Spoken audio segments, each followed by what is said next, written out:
Well, good afternoon, everybody, and welcome to this special edition of the October 26th GMC membership meeting. I'm Julia Taylor, President of the Greater Milwaukee Committee, and the purpose of today's meeting is to deepen our membership's understanding of the policies and practices that create and reinforce racial disparities in homeownership, business creation, and growth.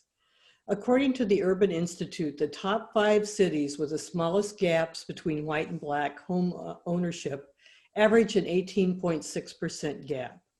To give you an idea of the magnitude in Milwaukee, the black home ownership gap in the Milwaukee metro area is 40.7%, over double.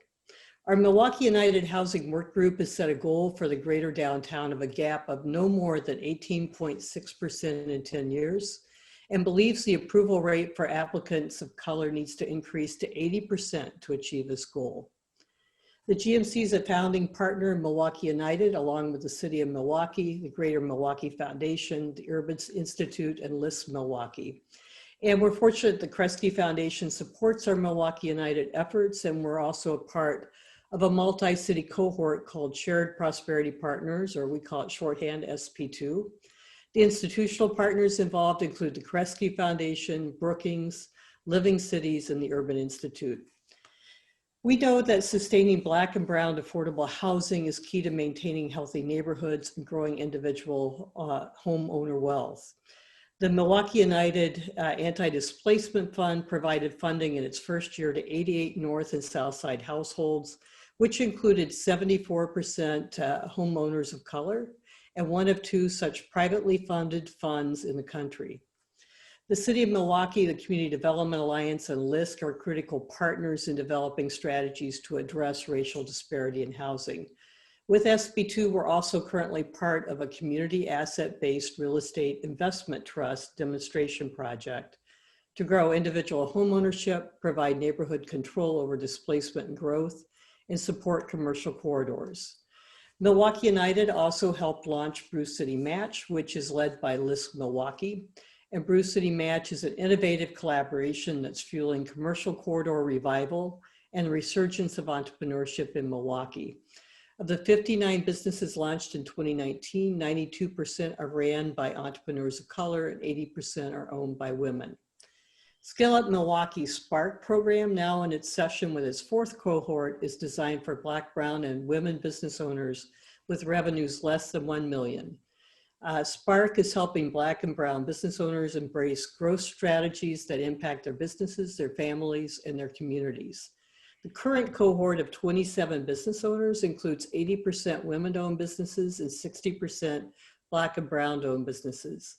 Their aggregate 2020 revenue projections are $2.8 million, and they are forecasting a phenomenal 81% growth in 2021 based on what they are learning in the program. And if past Spark cohorts are any indication, they will exceed these projections. So to move our racial equity discussion forward, we selected Andre Perry's book called Know Your Price for our first book club selection. I have my copy right here. Arthur Andre Perry joins us today to discuss his book and share his experience. A number of us were fortunate to meet and hear Andre speak at a Shared Prosperity Partnership meeting in Chicago, and we all immediately went home and pre-ordered his book. And now I'd like to introduce Andre. Andre Perry is a fellow in the Metropolitan Policy Program at Brookings, a scholar in residence at American University, and a columnist for the Hechinger Report. He is the author of Know Your Price, Valuing Black Lives and Property in America's Black Cities. He's a nationally known and respected commentator on race, structural inequality, and education. He's a regular contributor to MSNBC and published by the New York Times, The Nation, The Washington Post, TheRoot.com, and CNN.com. He has also made appearances on CNN, PBS, National Public Radio, NBC, and ABC. And his research focuses on race, structural inequality, education, and economic inclusion. His recent scholarship at Brookings has analyzed Black majority cities and institutions in in America, focusing on valuable assets worthy of increased investment. Following the presentation, Andre will join a panel of local leaders to discuss their work with Milwaukee's Black communities. The panelists include Lafayette Crump, Commissioner, Department of City Development for the City of Milwaukee, Theo Lipscomb, President and CEO of LISC Milwaukee, Tony Ponciera, Milwaukee United Project Director, Greater Milwaukee Committee, and will be facilitated by our own Elmer Moore, Scale Up Milwaukee Executive Director, Greater Milwaukee Committee. Andre, I'm going to turn it over to you. Well, Julia, thank you for that great introduction. And it's always good to be in Milwaukee, at least virtually. I understand it's a little chilly there. I've got a little snowfall, but don't worry, I'm going to warm you up a little bit with some data. Data is always good to warm up to. I'm actually going to share my screen here. Let's see. Here we go. And play from the start.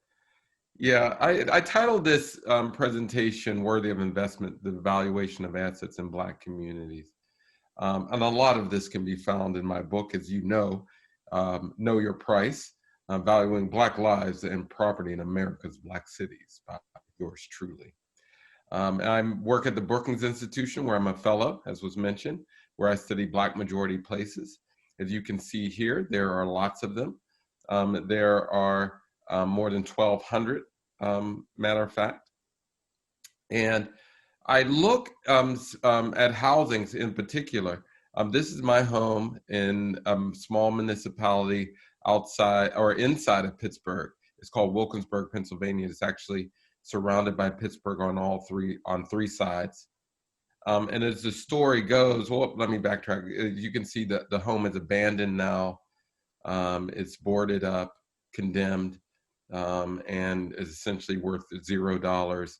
You can pick it up by paying the taxes on it to the municipality. But it's worth so much more. As the story was told to me, that woman in the upper right-hand corner, her name is Elsie Boyd. I call her Mom.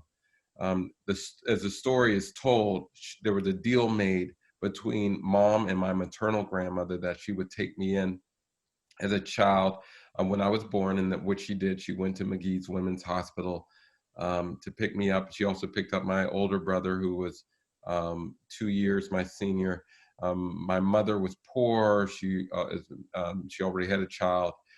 And so that deal was made, and like lots of Black women during the time period, she took in kids who were struggling in their families. One of the reasons why my mother was struggling is my father was struggling with an addiction. He had a heroin addiction. He was in and out of prison, and he eventually was murdered in prison. He died, was killed a day before his 27th birthday. Now, I followed his life and where he lived and how he lived in my book, and you can get that in that Detroit chapter. But I looked at where he lived, see where housing prices played out and where he lived. You can see on this chart that on the x-axis, that's the concentration of Black people in a zip code. And on the y-axis is indicated at the top of the bar by the home prices or housing prices, the average listing price. And as you can see, homes in which the share of the Black population is less than 1%, homes on average are priced at about $340,000. And they're about half as much in neighborhoods where the share of the Black population is 50% or higher. And a lot of people will say, yes, that's intuitive. That's because of education. That's because of crime. But those are things you can control for in a study. And that's exactly what we did. We looked at that absolute price difference, and we controlled for structural characteristics. So the same number of bedrooms, same size, so we can get pricing of the same exact size of homes. But then we controlled for neighborhood amenities, things like education, crime, walkability, all those fancy Zillow metrics you hear. So we could get an apples to apples comparison between homes. And what we found pretty much astounds that homes in Black neighborhoods are underpriced by about $48,000 per home, about 23%. Accumulatively, that's about $156 billion in cumulative losses. Now, this is occurring all across the United States, wherever Black majority people live. Wherever you see a magenta circle, that indicates devaluation. Wherever you see a green circle, that indicates that homes in Black neighborhoods are priced higher than their white counterparts. Milwaukee, for instance, 34% difference, about 36 per home. Now, this is occurring, and I just want to show some of the extent to which this is occurring. Lynchburg, Virginia, 81% difference. Rochester, New York, 65%. Nashville, plus 10%. Wichita Falls, plus 16. Boston, plus 23. And no, Boston is no less racist than Milwaukee, but the home prices are different. But I just want to put this 156 billion in perspective. Of course, that's the money municipalities use to fund everything from education to infrastructure to policing. But it's also the money used that individuals use to lift themselves up the economic and social ladder. In fact, it would have financed more than 4 million Black-owned businesses based on the average amount Blacks use to start up their firms. It would have financed more than 8 million four-year degrees based on the average amount of a four-year public education. 156 billion would have replaced the pipes in Flint, Michigan 3,000 times over, would have covered all of Hurricane Katrina damage, and has doubled the annual economic burden of the opioid crisis. Now, I'm clear that that my father died at the hands of another inmate, but it's clear from my research that he lived in areas that did not have significant devaluation. He would have had better opportunities to start a business, to go to college. His drug use would not have been criminalized. He would have had a different trajectory. And I wanted to show you a clip because a lot of people believe that this white supremacist myth that state that the conditions of Black neighborhoods and cities are a direct result of the people in them. And they deny that there's any discrimination. I just want to highlight a clip here, but I always say that there's nothing wrong with Black people that ending racism can't solve, that we got to end this myth by addressing policy, but we cannot deny that discrimination exists. So here's a clip of me testifying on Capitol Hill. This is Representative Al Green. We're testifying on the Financial Services Committee with the appraisal industry. The appraisal industry has been under fire of late because of a number of high-profile examples or illustrations of discriminating practices. But take a look at this clip to see what we're up against when we're talking about discrimination. If you think Black people are being discriminated when their property is being appraised, would you kindly raise your hand? One person on the panel. If you think that, for fear that I'm not communicating well, if you think that Black people are not being discriminated against when their property is being appraised, if you think they're not being discriminated against, kindly raise your hand. Okay, hands now. We're getting some consternation, I see. You know, if there's one area in which there's discrimination, we have documented discrimination, is housing. And so I showed this clip just to say that just because you follow the law does not necessarily mean you're not discriminating. For most of our history, it was legal to discriminate, and many of those policies and practices are still in place. So I wanted to show that my research shows that there's still something going on during discrimination. But I also wanted to point very briefly, I'll go to business, because most people start their businesses using the equity in their home. If you have less value on your home, you have less money to start businesses, and it decreases the amount of businesses in a community. And so we did a similar study looking at business devaluation. Now, just to throw some stats out there, Black people represent about 13% of all of people in the United States, but only 2% of the nation's employer businesses. Only 1% of Black owners were able to obtain a loan in their founding year compared to 7% of white entrepreneurs.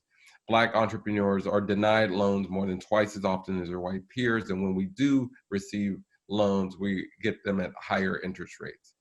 About half of Black businesses survived the Great Recession, compared to 60% of white-owned firms.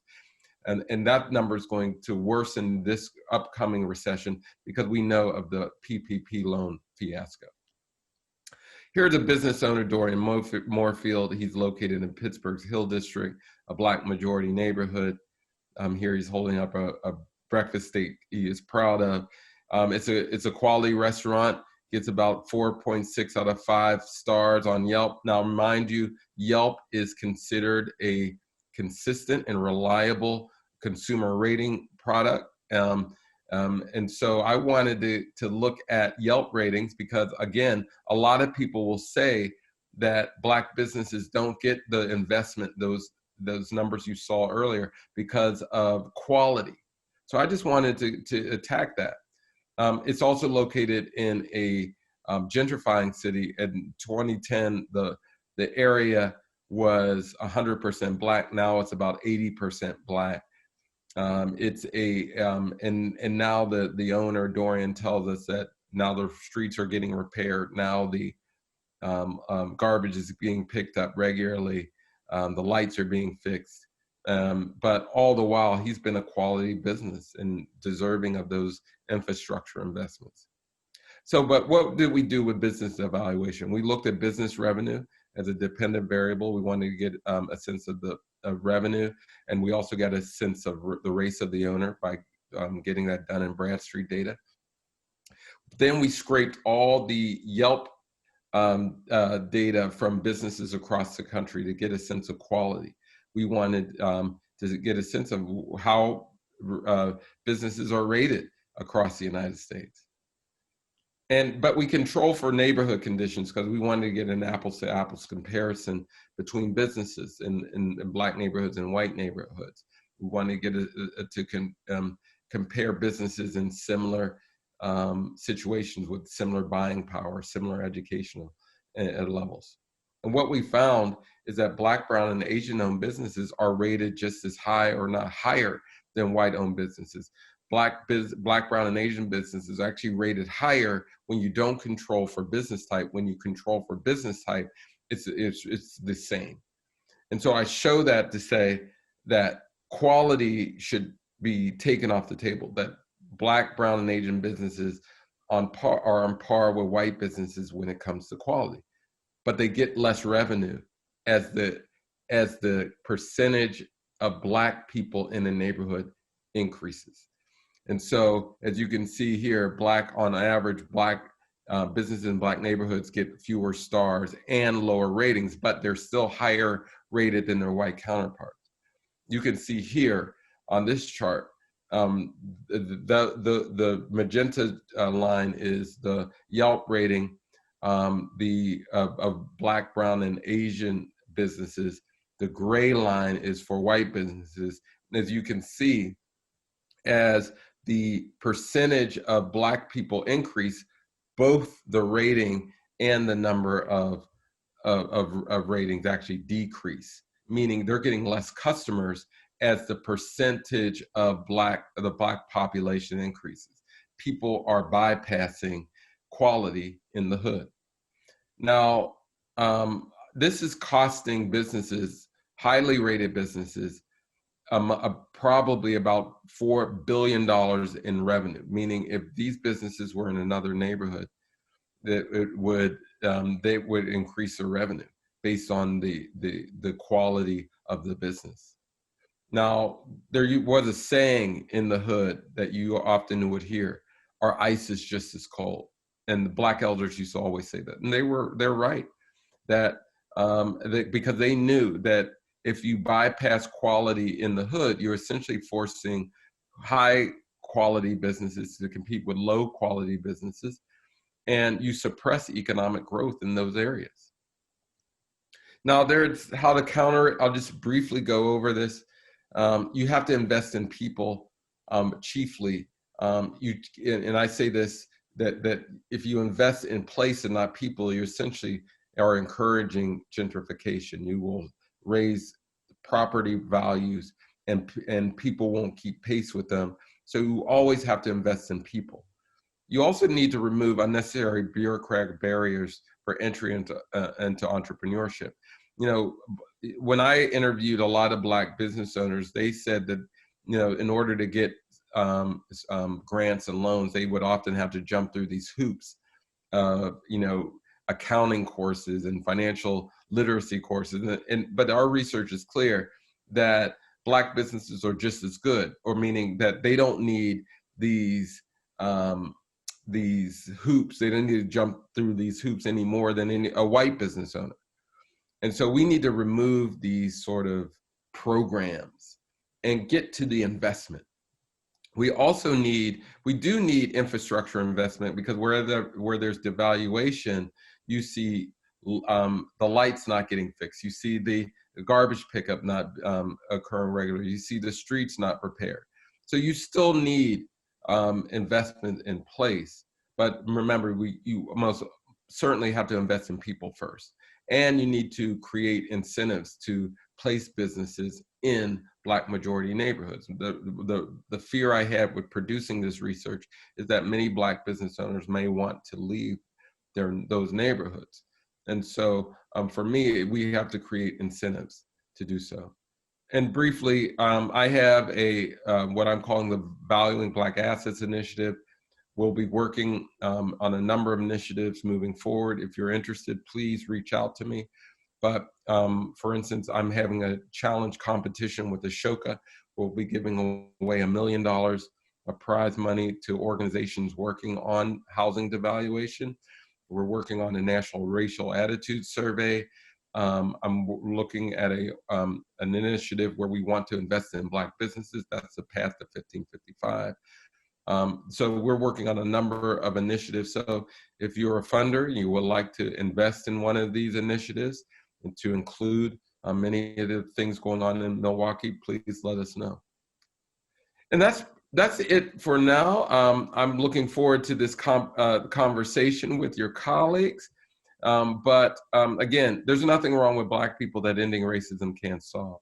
That we need to work on these policies, because there's quality in the hood, there's quality housing, but there's a lack of investment. We need to encourage investment. We need to increase the number of homeowners. We need to increase the number of business owners, and we need to target them in neighborhoods that are worthy of investment.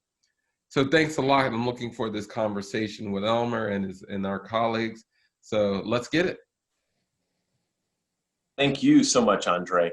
I'm really looking forward to this part of the conversation where we hear from some of our local voices and experts about how everything you just described plays out in Milwaukee. Tony, I'm going to ask you to start. I'm going to send you a wild card question first, which is help me understand why this is an important conversation for you, given the work you do. And then talk about how what you heard Andre present relates to the work we're doing at the GMC, specifically MKE United, the Anti-Displacement Fund, even the work of Spark and so on. Sure. Well, thanks for the question, Elmer, and for the presentation, Andre. I think some of where I come to this work is someone that was fortunate enough in my post-college years to have a bonding through service, through an AmeriCorps program, and getting to learn alongside some folks with vastly different life experiences of mine, and really opened up, I think, my eyes to the difference of experience, particularly of my Black friends and what they had lived through, and that friendship and relationship and exposure has certainly continued into my work now at the Greater Milwaukee Committee and on Milwaukee United, but I think was the first kind of eye-opening moment for me of how many of the neighborhoods that those folks had grown up in were experiencing some of the exact things that Andre was talking about. With Milwaukee United, Julia talked a little bit about it at the top of the meeting, but I think that the whole premise behind looking at the investment happening and the renaissance happening in the downtown of Milwaukee in the last number of years, and recognizing that there's a disparity in the surrounding neighborhoods and community, and the need for intervention to address that disparity, I think traces back to this. I think we've perhaps gotten more sophisticated about a willingness to put a pin in the terms like devaluation and addressing some of these things with more rigorous analysis. But I think that really is a fundamental component of this whole body of work that the GMC and the city and the Urban League and LISC and the foundation have been driving for 5 years now. I think that the couple things that have come through that, I think the Anti-Displacement Fund, as Julie had mentioned, this aspect of recognizing how values are going up in some of these majority Black or brown neighborhoods, but recognizing the impact that's having if income's not going up, right? Especially related to our property tax. And so we're now running the second year of the anti-displacement program in those two neighborhoods that have seen indicators of displacement. And then the Spark program, which Elmer can probably speak to better than me, but just briefly is a growth training program for Black, Latino, and Latina and women-owned businesses between $100,000 and $1 million. And through some of the competency that the GMC and the Scale Up program had, working with businesses to ambitiously pursue growth, that program came out of that, recognizing the disparity and devaluation of some of the businesses that Andre was speaking to as well, and recognizing that through it's not just going to happen through technical assistance and support for those businesses, but intentional coaching and training and supports that are in an infrastructure that those folks might not otherwise have access to can be critical in terms of bridging some of those gaps in terms of capital access. So I think those are a few ways that it intersects, and that Spark program is certainly aligned and part of the broader Milwaukee United strategy. I think the other thing I would just quickly note on that slide related to people in place that Andre showed, I think that's really the lens that we've been trying to take with the Greater Milwaukee Committee strategies related to this, in terms of looking at this kind of geographically bound area that has very disparate outcomes and disparate realities, but also looking at the need to very intentionally and explicitly talk about and call out race and disparities that are aligned with race, as well as invest in the people that are in and from and of our communities in Milwaukee, such as the Spark program does in such a deep way. Thank you for that, Tony. Andre, I want to ask you, now that you've learned a little bit more about what we're working on here, would love to hear what examples you've seen throughout the rest of the country and other communities. What does reinvesting in devalued communities look like? And what might we need to hear from you in terms of great role model communities? Well, there are places that have things in place already that occurred naturally. Like when you look at Nashville, for instance, that the 10% difference, or the homes in Black neighborhoods are priced 10% higher.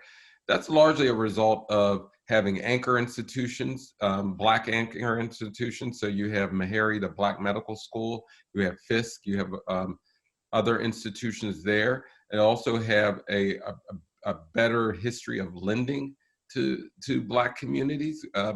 Now, that's by no means I'm saying that Nashville is a panacea, but it gives you an idea of what needs to happen. We need to invest in institutions, the Black institutions, anchor institutions, that not only benefit the Black community, but also benefit Milwaukee as a whole. We also need to be very strategic about where we place investments in commercial corridors. That oftentimes we're doing it in places that we're building essentially for white people, but not necessarily looking at places that can benefit Black neighborhoods. And so we need to identify commercial corridors that we should be investing in, and there needs to be adjacent housing initiatives near those places, because again, you don't want to price people out. So what I see as a mistake being made all over the country is that they'll have either transit-oriented development projects or commercial corridor project, Main Street projects, but they won't have a corollary housing project nearby. And so you need all of those things to work in sync. And as was mentioned, and Tony brought this up as well, you got to invest in people. If you invest in place and not people, you will make matters worse. So these initiatives have to put equity in the hands of actual people. So that can come in the form of grants to business owners, down payment assistance to homeowners. Remember, there are thousands of property, particularly in places like Milwaukee, that are priced at a point below a level a bank won't back. And so we need new mortgage products. I'm actually working with a Shoka organization, that's what I mentioned, where we'll have competitions for that. But there needs to be new products, new credit scoring systems developed. But I'm a place-based person, so I'm looking to do these in commercial corridors, around commercial corridors that are adjacent to Black neighborhoods. But we need to invest in people above place, but obviously we need investments in place as well. So I'm going to direct the next question to Commissioner Crum. You know, what we just heard from Andre is a lack of a comprehensive strategy is super problematic. And if we're going to focus on commercial corridors, we have to have strategies for adjacent housing and so on. You know, I think of the mayor loving to talk about his favorite bird being the crane. And because of all the development that's happened in the last decade or so, tell us from your perspective what's going on that might be a little less obvious as it relates to reinvesting in Black and brown communities. Sure. Thank you for that question. And I'm glad I can give my fingers a chance to recover from the notes I was furiously taking as Andre was talking there, because the gems are being dropped. You know, Milwaukee has gotten a lot of credit over the last, say, 10 years or so for the real boom that has taken place in downtown, and not as much credit for some of the things that have taken place in, you know, what we call the neighborhoods, that, you know, investments occurring downtown, but not elsewhere. There has been a concerted effort to ensure that some of what's happening downtown also benefits other areas of the city, whether that be from you know, the use of really highly performing tax incremental districts, and using some of their funds that have gone even beyond what we thought they would do in some of the downtown or near downtown areas, and using that to support tax incremental financing districts in other areas of the city that aren't performing as well. So we've seen that with targeted TIF investment in industrial areas like Century City.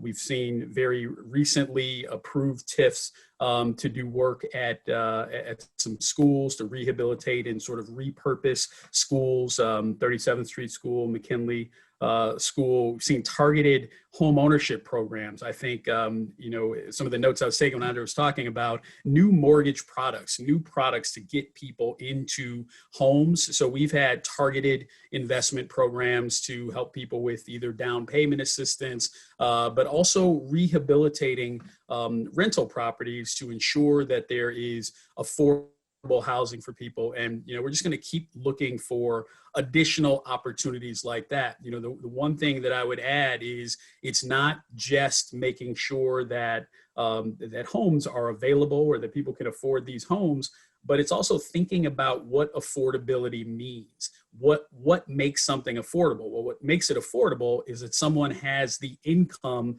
to actually pay for it. So we have got to also, you know, invest in people, not to keep parroting things, but, you know, you invest in people by making sure that when there is all of this building that's taking place, wherever it is in the city has a role in putting a new building up or rehabilitating a building. We got to make sure that Black and brown people are playing a big role in getting that building done, whether it be as the employees or the business owners. And when you do that, when you create income stability for individuals, then you can help them find housing stability, which leads to neighborhood stability and city stability. So we'll keep doing more and more of that, and I can just assure you that that's going to continue to happen under our watch. I love it. So Theo, I'm coming your way.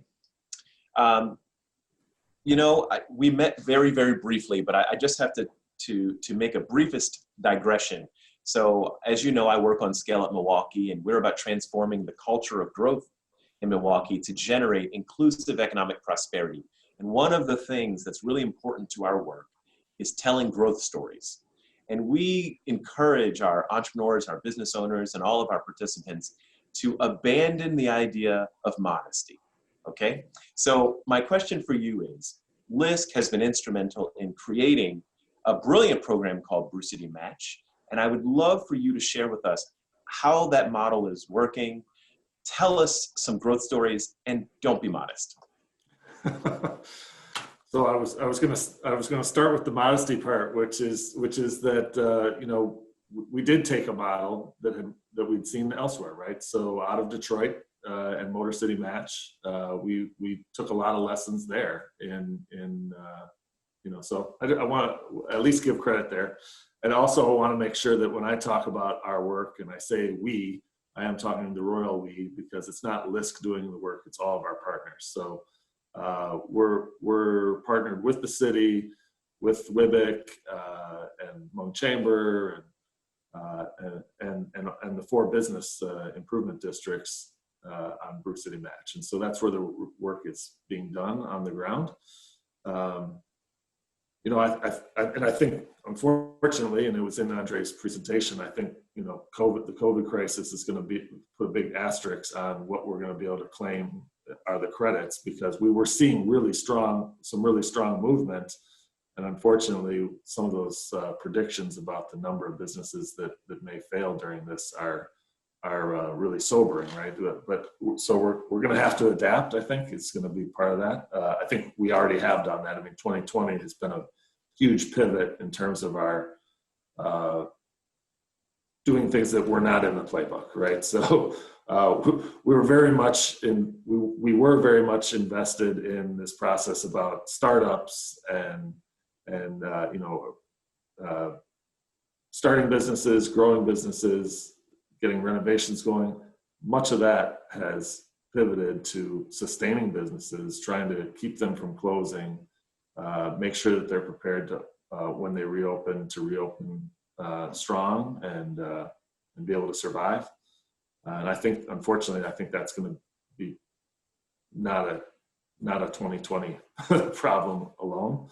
I do think that on the success side is building on that, right? So we have taken a people and place approach.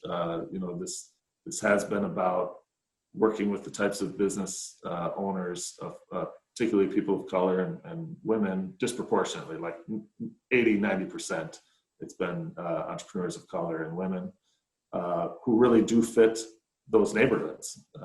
They're probably even more so than some of the existing businesses in those neighborhoods. So we would hope to build that better connection between neighborhood, resident, and business district.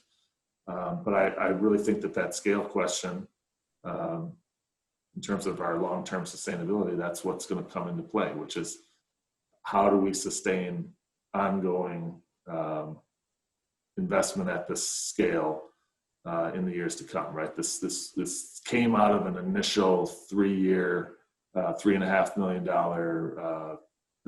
JP Morgan Chase grant, which the city allocated about $1 million of their investment to as well. And we've been able to leverage that additionally with some philanthropic and other support. But to really make sure that this isn't just a pilot, this doesn't just end in 3 years, that there's a sustained commitment to invest in these neighborhoods and to replicate that going forward. Thank you for that, Theo. I see some folks have taken advantage, and I want to remind everyone listening that we would encourage you to use the Q&A or the chat to enter questions for Andre or any of our other panelists. We've got a great lively discussion, including someone asking if the data that you showed in your PowerPoint was available in your book, to which the answer is an enthusiastic and absolute yes. And thank you, Commissioner Crum, for answering the other Q&A. Let's keep going. Tony, how have other collaborative models been approaching issues of devaluation in Milwaukee? Sure. So I'll share a little bit. I'll swing back from the kind of the business side of things that Theo was talking about, and that ecosystem to the housing side, and some of the notes that Commissioner Crump touched on. But I do think that something that very highly intersects with this conversation we're having today is some of the work of the Community Development Alliance that's pushing into the housing space. The Community Development Alliance is a collaborative model that pulls together a lot of philanthropic stakeholders, CRA investors, and community development partners, community organizations across the city, and came out of a conversation a number of years ago to align those efforts. Recently, they've been having more conversations in relation to narrowing their focus on the space of housing. And I think the point that got brought up about how we need to be looking at these things comprehensively, I think Andre made the point of, if you're doing any type of focused development, if you're leaving housing out of the mix, there's going to be consequences to that, right? And I think that's where the Community Development Alliance has been pushing some of this conversation, and recently commissioned some research from the Wisconsin Policy Forum with some recommendations for how to move forward in Milwaukee related to a comprehensive strategy around housing. So I think there's some really exciting momentum happening there, and would give the Commissioner's Office credit too for being a partner in those ongoing conversations. And I think that's the type of collaborative momentum we're going to need to see if we really want to be serious about making change and creating change to some of those striking and dismal statistics that Andre was showing at the top. One other thing that I'd note quickly, happening in two neighborhoods, the 30th Street corridor and the KK River on the south side, the Connect Capital project is looking at how we change systems around infrastructure investments in order to leverage additional investment in those neighborhoods and in those communities. And I think that's another approach that's looking at this kind of blank slate of how do we either make unlikely partnerships, how do we go in with a blue sky agenda, knowing we have to rebuild this water infrastructure anyway, and how do we do it in a way that invests in the community, draws and garners additional investment, and creates a place that people want to be and is good for people. So just a couple quick things that I would state on that.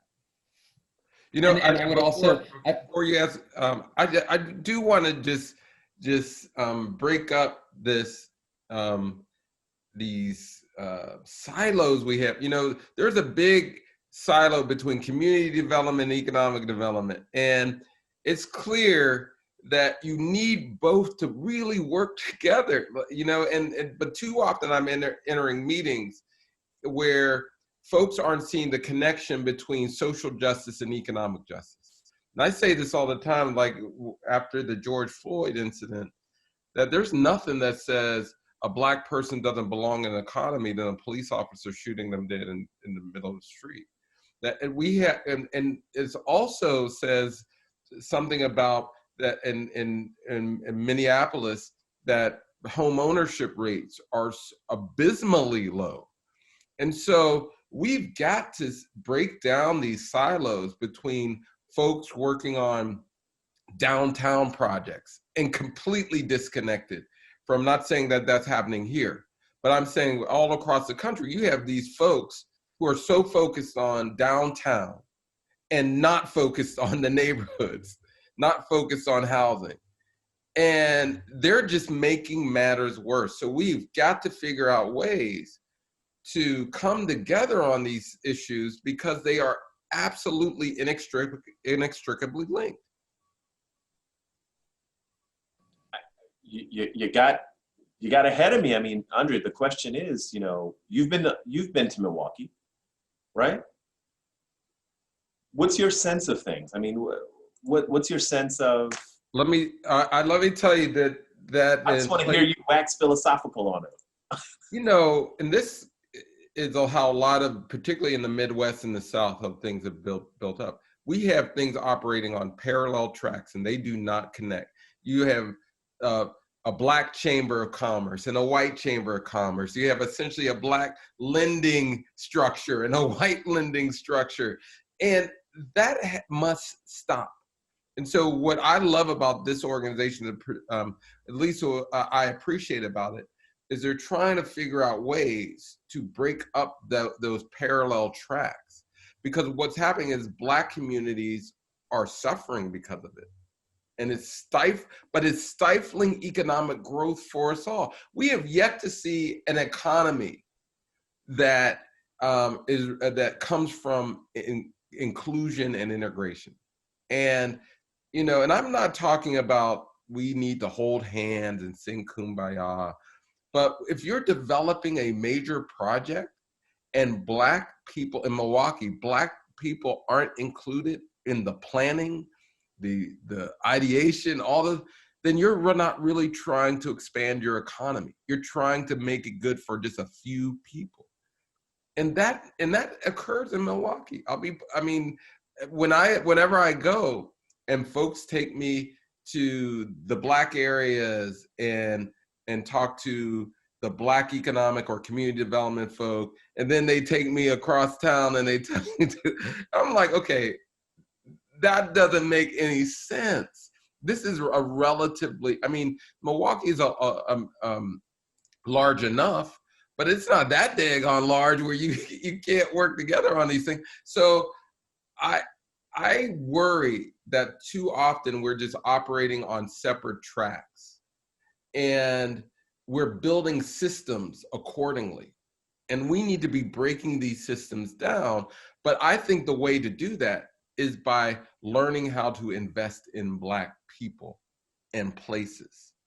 And if we can demonstrate that there are certain parts of Milwaukee, we're just going to prove that we can work together, that we're going to invest, then that's a start. And then you can begin to grow the number of projects, but you got to demonstrate and prove in just a few areas, a few neighborhoods, prove it. Invest the capital, invest the time, get the requirements so that Black neighbors are benefiting directly. And so if you can do that, hey, you're ahead of the curve. But every time I work in cities, what I find is, not every time, a lot of times, it's these one-off projects where they're going to do one thing. And you have a small but committed group of people doing it, but they're completely disconnected from the power brokers or whoever.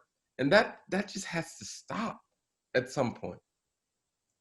So it strikes me that often there's this collaboration that's happening and it's not obvious, right? And there's that intentional investment in people, which is the theme of our conversation today, surprisingly, right?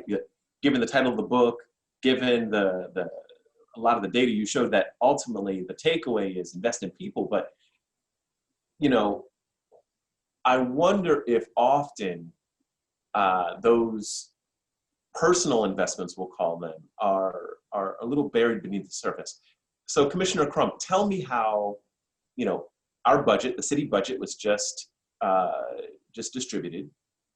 Tell me what we might not understand about those critical investments in people as it relates to supporting Black and Brown communities, how those are built into the budget in a way that isn't necessarily obvious to us.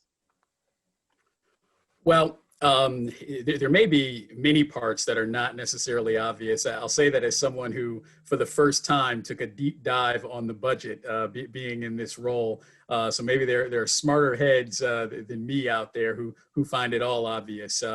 But I think that, you know, there are some somewhat explicit areas of the budget where we're really trying to take a look at addressing the housing crisis and the inequity and the lack of, or the disparity, I should say, with respect to home ownership between Black and brown communities and the white community. You know, we have instituted in the budget, you know, a plan to creatively use tax incremental financing to put about $6 to $7 million into down payment assistance, into helping people, you know, get into affordable housing, more support to some existing programs that relate to renovation and, you know, ensuring that we're doing things in some targeted areas of the city like Bronzeville, Sherman Park. So really a focus on finding a way to make sure that, you know, when there is success in one area of the city, the Beer Line TID district, that we're able to utilize that to do more in other parts of the city. You know, as Tony mentioned, you know, we're grateful that there are other partners in the city that are interested in helping to you know, be supportive of those efforts, to help leverage our dollars to potentially bring in more dollars. So CDA and some of their partners and founders. So really looking at those ways to help on the housing front.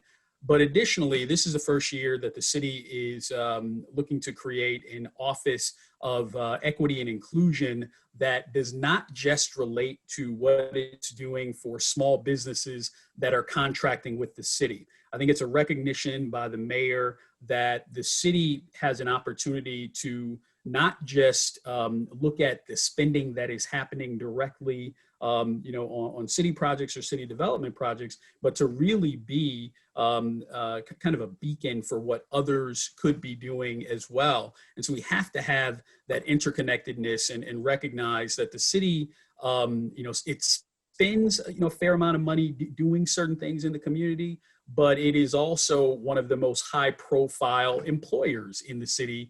And when we show how you ought to be thinking about how you spend your money, how should you connect housing to economic development, to community development, then we expect others to follow suit. And, you know, conversely, you know, we don't ever want to be in a position of telling developers, here's what you need to do. You need to go out and talk to the community. You need to go out and hire Black and brown businesses and workers and not be leading the charge. You know, you can't make it work if you're telling other people to do it, but you're unwilling to do it yourself. You know, and one of the things I think we've been touching on throughout this is the difficulty sometimes of policy that is allegedly race neutral, that we have these policies where we are looking to, you know, make sure we're being constitutional and we're not doing, you know, not going outside the bounds of what we're allowed to do from court strict scrutiny. But the fact is, you know, there's truly no such thing as a race neutral policy because we don't live in a race neutral community or a race neutral country. And so you have to look at the impact that your policies and your decisions are having. Either they are moving us toward progress, you know, or they're likely moving us further away, even if it is a race, technically on paper, a race neutral policy. If you're not thinking about all of the inequities that exist in the moment and how something you're doing right now can make things better, more than likely you are solidifying inequities that already exist. You know, can I jump in there? Because this is related, not similar, but the reason why I do research on essentially on underappreciated assets, because I want to get people out of the mindset that this is sort of helping Black people catch up. You know, it's what's interesting is, and this is also our fault as a research community, we're constantly talking about racial disparities. When you do that, the perception is, in order for us to have progress, Black people must catch up to white people. And when you do that, what happens is you paint Black people as the problem needing to be fixed. And so what happens is you invest here to fix here. And I'm trying to show people, no, these are valuable assets that are worthy of investment, that if you, again, I work in the realm of underappreciated assets, meaning if you just add water, they're going to grow. And we need to look at Black business owners, Black communities as wonderful assets that can grow. And it's throttling our economy when we don't invest. Now, certainly there are disparities and there are problems, but again, Black people are not the problem. The racism is, the lack of investment is. And so while I always constantly show the value that is lost is because we're constantly saying, oh, there's a problem. No, there's actually an investment that everyone benefits from. So for me, I'm constantly trying to massage this language so that we can show, if you really want the city to take off, here's where the investment needs to go. And the reason why I say that, I was just on a call with a couple of Fortune 100 companies. And there, lots of companies are talking about investing in Black businesses, but it's not targeted. It's like they're just spreading peanut butter across with no real metrics. They're just saying, hey, here's a fund, here, no, we should be treated like investment. We should be investing in specific types of businesses.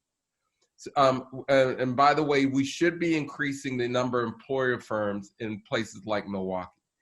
And not just in any sectors. We need specific sector investments.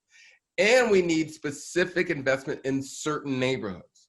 And so when you bring that layer of specificity with the metrics, then they can be considered investments. But if you're constantly saying, hey, Black businesses generally need more resources, that falls in the realm of charity. And we don't want charity. We want investment.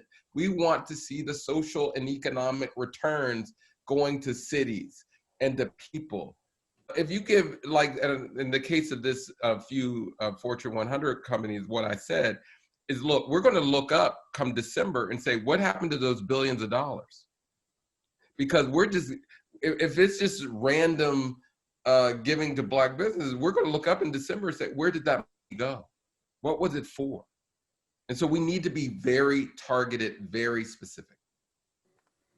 I just want to add one comment on that. The point that you're making, Andre, about, not looking at it as Black people have to catch up essentially to what we deem to be the white or normal standard, was one of the points, early on in your book that I had to sit with for a moment and just, contemplate the way that I view so much of the world. If I'm being honest, I think it's one of the salient points that you make in the book, and one of the reasons people should read this book and think about not just how you're valuing things and valuing opportunity, but what that does to the mindset of people in this country, Black and white and otherwise.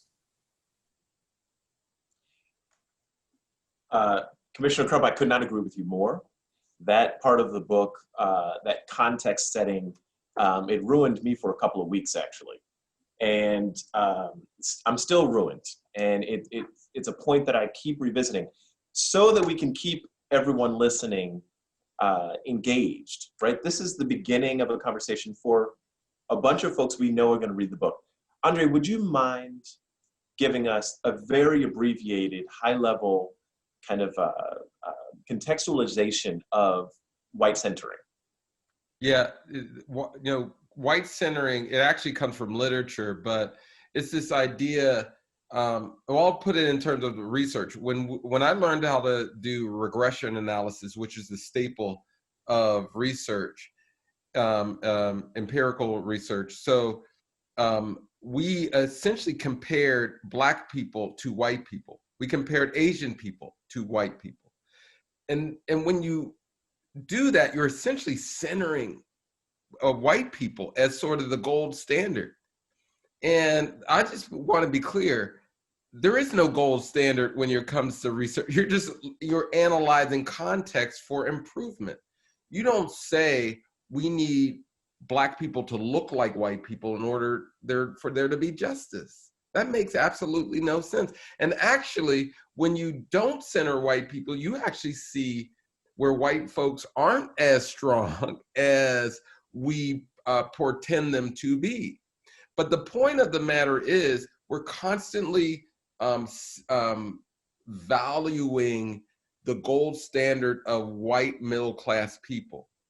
And it is horrible. I mean, just think about how we've criminalized Black drug use and let white drug use off the hook.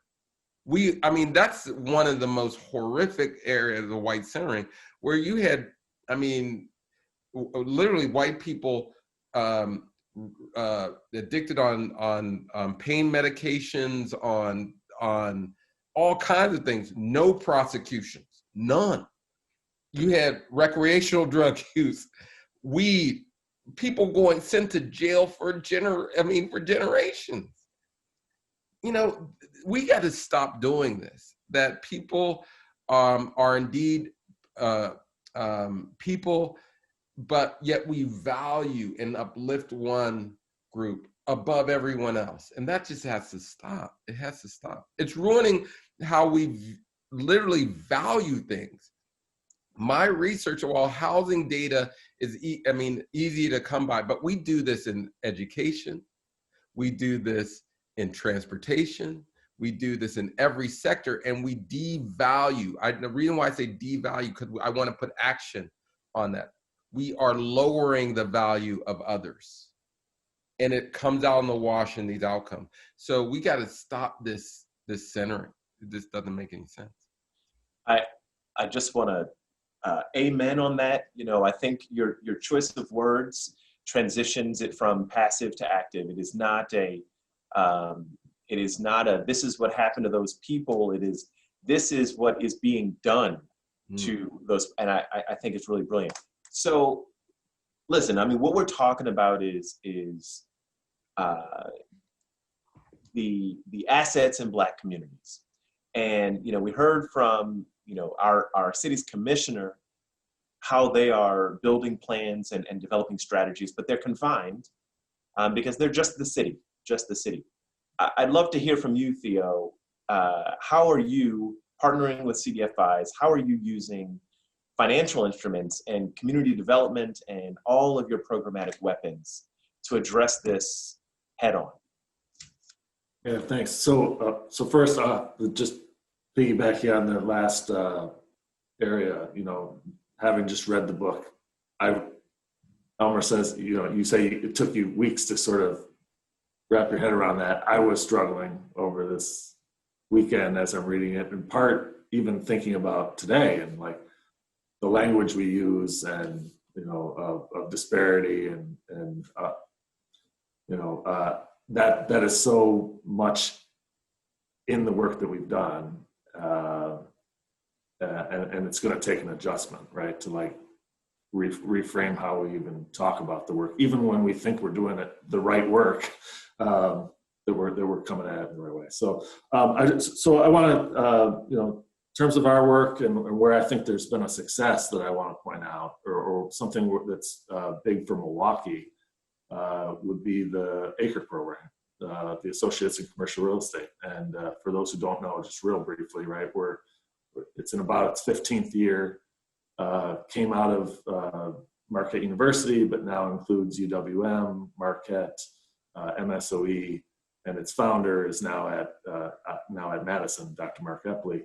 But we're closing in now on 300 grads. Now this is exposure and network in the commercial real estate industry. This is to say, you know, people of color have just not been represented there, and there's got to be something to change. How do people get in? How do they break into that space? And the ACRE program has been one of those successes, I believe. You know, we now have, not all graduates are becoming developers, obviously, but and not to claim credit for Commissioner Crump as an alum, but obviously he would have made it as commissioner anyway. But we're proud to have him as an alum. You know, the executive director of WIDA is a grad, but a couple of Alder people are graduates. But in the development space, a number of real full-fledged developers now. A couple of grads who have $100 million of pipeline. Others who are onto their second, third tax credit project. But I think what we're really seeing in that space is what comes next. So I absolutely believe that has been transformative for us, and something that we talk so much about how Milwaukee's behind, but this is one space where we're ahead, because I'm seeing all sorts of other markets coming and talking to us about, well, how do you build a cohort of emerging developers of color that can take on projects and do this work in these neighborhoods, so that you're not looking for the same developers who've always done everything else. But building on that success, what comes next? And so what is the access to capital, and what are we going to do differently about how we deploy that capital? I think there's a lot of loan capital. What about equity? You know, because that's the issue that we're finding with many of our grads, who even after a couple of projects, if you've been partnering, but you've been relying on your partner's equity, then you're not building much equity. You're still going to struggle to grow that business on your own. And so what are the ways in which we can provide access to real equity capital into those projects, and really grow our grads to be able to take on more complex projects. And I just want to say, I think there's too often a perception that those grads are all going to do the work that we're talking about now of community development. I think that's a racist presumption. Like they should be able to, or we should have expectation that they're going to do great work in all kinds of markets. Now, I would say there's a subset that is clearly interested and has a social mission and interest in doing community development work. So I don't want to characterize this that all of that effort is about this. But so I just think there's so much more that we can do. That's what interested me in coming to LISC, was to really be able to grow that access to capital, to be able to leverage the national model and bring resources to Milwaukee, you know, leverage local resources, but bring those national resources and models that have worked. You know, loan and equity funds and things, place-based, that have been growing in other markets that I hope we can bring here. So when we talk about the innovation that LISC is bringing, and we talk about developers, and you begin to talk about the business of development and the equity that's needed, it's a perfect segue into my favorite topic, which is business and entrepreneurship. And you know, one of the fascinating things, Andres, in your book, you use housing as the most approachable metaphor for devaluing black assets. But you also touch on Black businesses. And I would just love to hear any of the insights that you derived that you didn't actually include in the book that would be helpful as we continue doing the work that we're doing. You know, what's interesting, there's a whole slew of business reports that didn't make the book because we didn't have the data. We had a hard time, as many people know, that acquiring race data by business is very difficult and very expensive. And so we didn't necessarily have that data so I could do the analysis. It wasn't until Gallup helped me really scrape all the Yelp data, and we had to do a lot of complicated things to essentially get the racial data. But it became clear that business data is completely, or business outcomes are connected to housing outcomes and connected to overall policy outcomes as well. So for me, I wanted what you're going to see now in the next few months is a series of business reports that we couldn't necessarily get to in the book. But they will be focused on developing commercial corridors in Black neighborhoods, and specifically identifying the assets. So in the book, I talk about buy back the block, and that's part of it because we do have people who are, because of the devaluation of property, they're able to buy back the block, but they're not able to get the financing to develop the block.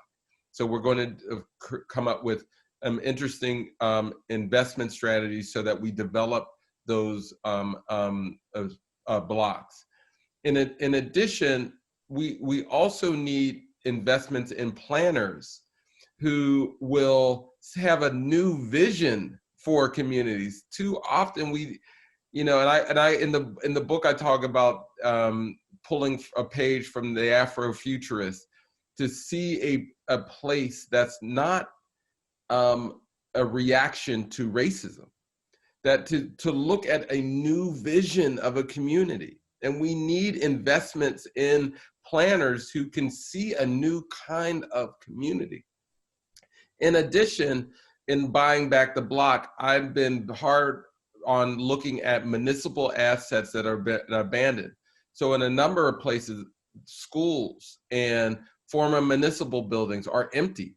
And they're absolutely in areas that are convenient, they're walkable, they're drivable, they have parking, and we should be developing it not to build a new high-rise loft apartment, but developing businesses and even incubating businesses in those places. So we need to figure out new strategies of converting older schools, older municipal buildings in things the community can actually use. Now, because that's occurring, like I don't want to say that that's not occurring, but oftentimes they convert an old school or an old hospital into something that the community doesn't need.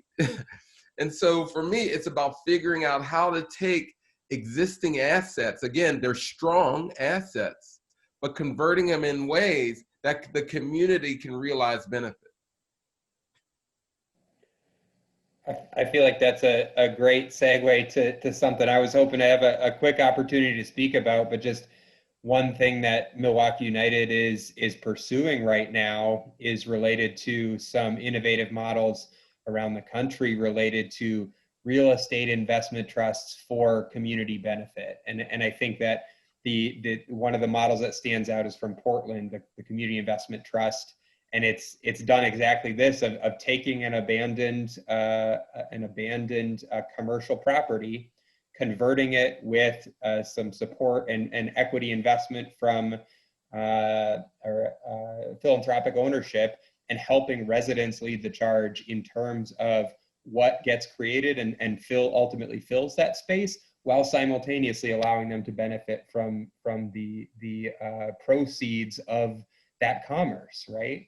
And I know, Andre, maybe you were speaking larger scale than that, but I do think that is a specific example that we're looking to locally and working to pursue with that lens that you also brought up before of how, if you're explicit about geography and if you're explicit about beneficiaries of like who is going to benefit from this, and without a race neutral perspective, that's the best way that you're going to wind up with results that are working to reduce the disparity. So I just wanted to throw that last piece out there.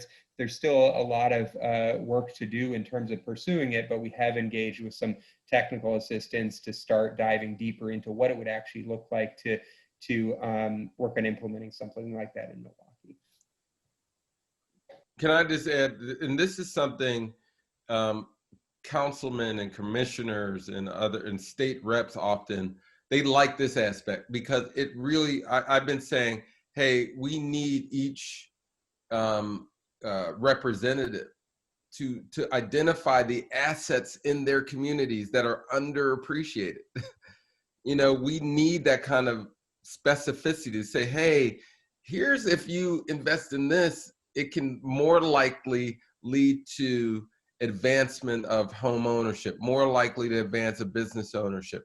So each representative really needs to do an inventory of the places, but then say, okay, what's the best use of this place for those ends? Not what will maximize revenue for the city, but what will maximize revenue to the people approximate to this asset. And to think that way, because I'm glad Tony brought this up, because it can be very small. It can be a one building.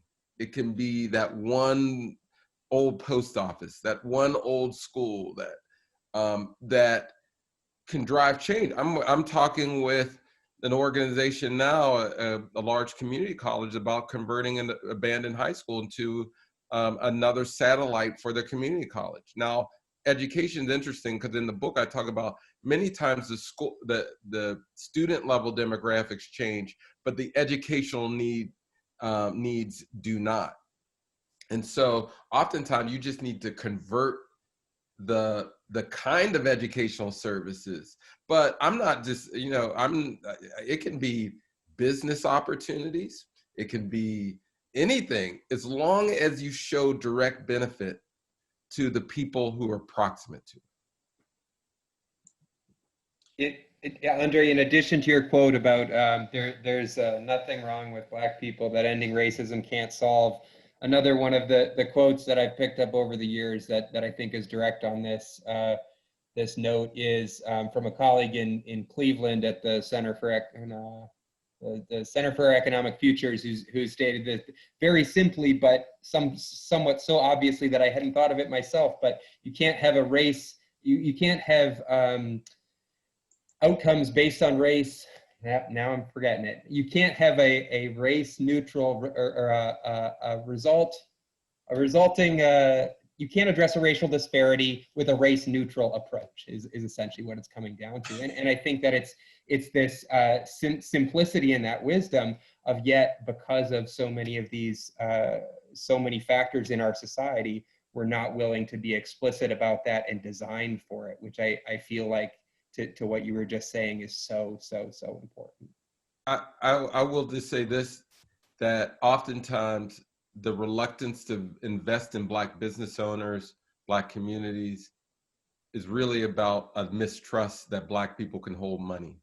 Oof. And it comes down to, because too much of my research shows the business case is strong to invest in Black. And you're like, okay, y'all just not trying to make money. Or y'all are not trying to make money. You're not trying to see advancement. Because, how many times have I seen billions or millions lost on investing in white-led initiatives that make absolutely no sense? None. I mean, we just saw, now not to knock, I hope there might have been investors there, the whole Quibi investment. I mean, billions poured into an idea that shut down in 6 months. Now, you can blame COVID because of that. Nah, that was just a bad idea. But we have businesses that are quality, proven themselves, time and time again, and we won't give them any kind of equity, any kind of capital to grow. That has to stop. It has to stop, because we trust people based upon like absurd things, not on the business case. So what I do all the time, I just say, hey, here's where you're going to make your money. But if you don't trust Black people with money, you're not going to invest.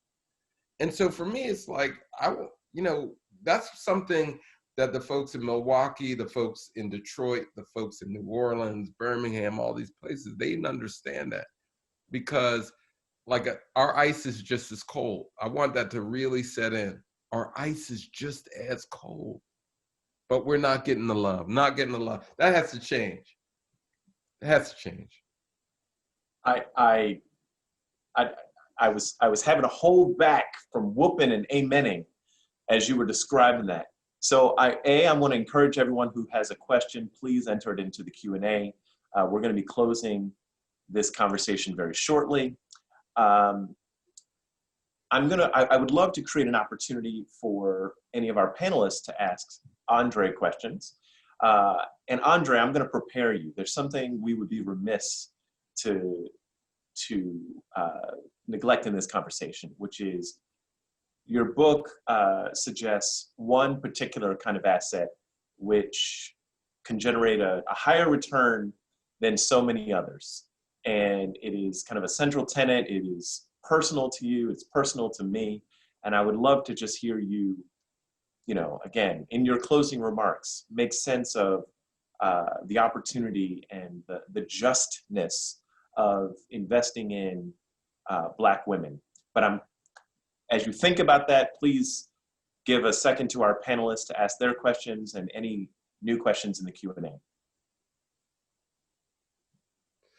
Well, I mean, let me just say, the reason why I talk about this woman raising me and taking me in and developing what I think is a fine young man is that she is a metaphor for so many Black women in our society that not only are undervalued, but are blamed for problems. Remember the Moynihan report, that report years ago in the 60s, it gave an analysis of the problems in Black America, and it provided a robust structural analysis.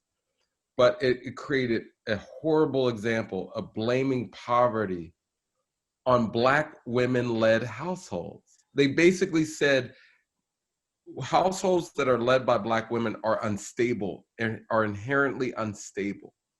And yet it discounted women leadership that you still see being played out in politics. Now, one of the reasons why I say we must invest in Black leadership, particularly Black women, is because one of the reasons why you see an underrepresentation of Black women is because we're just simply not encouraging them to run for office. And when we do, guess what happens? You produce not only in Black majority cities a number of representatives, but in places like San Francisco, London Breed, Ayanna Pressley in Massachusetts, there's a whole new slew of Black leadership bubbling up throughout the United States, because people are recognizing that in terms of vantage point, Black women are not only doing well educationally, but economically, all these different things, but they understand what it means to have a son that's incarcerated. They understand what it means to see communities neglected time and time again. So they have a vantage point of the poor people, and they have a vantage point of folks who are doing well. And that's why when they present, hey, people in the boardroom can get them and people in the hood can get them. And so for me, that's where you invest. But I want to be clear that too often we neglect Black women. And I say this all the time, that instead of blaming them, we should be investing in them. That's what breaks the cycle. Investments in Black women. When Moynihan produced his report, it was clear he did not have a Black woman by his side writing that report. Because if he would have had somebody like me, even somebody like me, he said, well, this woman saved my life. And you're blaming them? But let's not talk about the landlords who blame Black women. Let's not talk about the municipal, state, and federal leaders that have blamed Black women over time for poverty. And I just want to also be clear from a empirical standpoint, wealth or things like education does not predict for wealth. And marital status does not predict for wealth. Wealth predicts for education. Wealth predicts for marital status. You want people to be middle class, give them middle class money. Give them middle class capital. That changes the trajectory of families. So for me, it's important. But I say that, and I think Commissioner Crump will appreciate this. Leadership I talk about housing, but leadership, Black leadership in general is devalued. And so we got to recognize the talent that is there. Not, we got to recognize the strength that is there. I don't talk about disparities because I don't see any. I see opportunity. I see assets. I see strength. Back in the day, they used to say, "Are you a credit?" And I still say that in my head. Are you a credit? And I see credits all over. They may not get the respect and the resources, but I see credits that deserve the investment. So I'm going back to that old school language, but I'm trying to break down the systems that lead to a lack of investment. And so hopefully that was long-winded, but sorry. I just wanted to get that point. I loved it. I loved it. You are absolutely a credit. ... You know the end. I just want to say thank you to Andre and thank you to our panelists. I'm going to pass it over to Julia, but I would love if you would allow to invite all of the folks listening in the Q&A, answer this question. How can we better connect and align our investments to invest without white-centeredness? And we're going to collect those answers and hopefully report back to you. I appreciate being a part of this conversation. Julia? Great. Well, and thank you, Elmer, too, for your great skill in leading the panel again, and for all the work you do. Thank you to Andre and our panelists for today's meaningful conversation on the intersection of devaluation and race. And I'm going to remember for a long time, our ice is just as cold. Andre, your insight has helped explain how the lack of traditional investment in Black and Brown business owners and homeowners hurts all economic growth. So we're excited to be able to discuss your book further at our GMC book club meetings, which actually begin this week. And to our panelists, I'm glad we can work together on these complex issues. As Andre mentioned, collaboration is key to this work, and the partnership that we build is going to be essential in changing Milwaukee's racial inequity challenges. So join us for our next meeting scheduled for November 9th with a post-election recap by Mike Couchet and Charles Franklin. This meeting is adjourned.